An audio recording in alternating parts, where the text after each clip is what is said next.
បាទអនុញ្ញាតជំរាបសួរពុកម៉ែបងប្អូនតាយាយតាមបណ្ដាខេត្តនិងរាជធានីទាំងអស់ពុកម៉ែបងប្អូនបាទថ្ងៃនេះបាទខ្ញុំទើបតែរៀបចំឡានដូចមួយគ្រឿងទៀតហើយពុកម៉ែបងប្អូនបាទ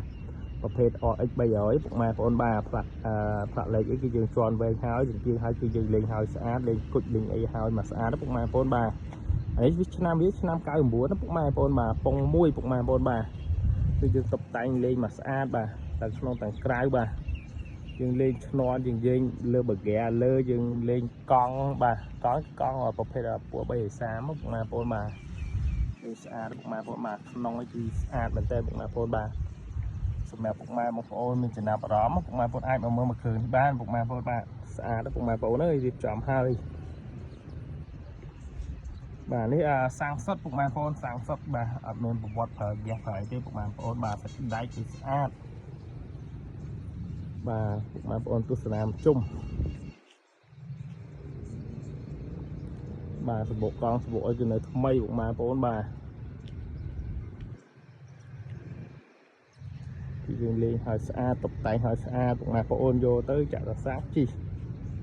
បាទក្រមបាទអីថ្មីពុកម៉ែបងប្អូនបាទនេះបាទក្រមវិញហើយពុកម៉ែបងប្អូនមើលតបាទក្រមបាទ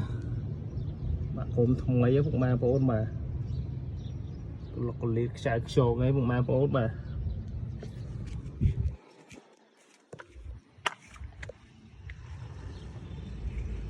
នន់បហ្គាស្អីបាទពួកយើងលេងហើយអស់ពុកម៉ែបងប្អូនបាទពុកម៉ែបងប្អូនយកទៅចាក់សាំងជី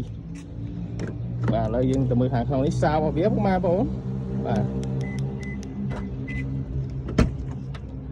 អញ្ចឹងគេនៅស្អាតពុកម៉ែបងប្អូនបាទលកលៀតនេះស្អាតបាទយើងដាក់ VIP បាទពុកអីគឺយើងរៀបចំឲ្យពុកម៉ែបងប្អូនបាទកម្រាលលើតាប់ឡូកម្រាលអីបាទលេងឲ្យស្អាតបាទខាងក្នុងបាទ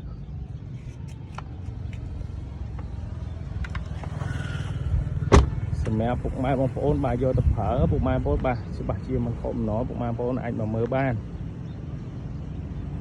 យើងរៀបចំឲ្យពុកម៉ែបងប្អូនអរគុណច្រើនពុកម៉ែបងប្អូន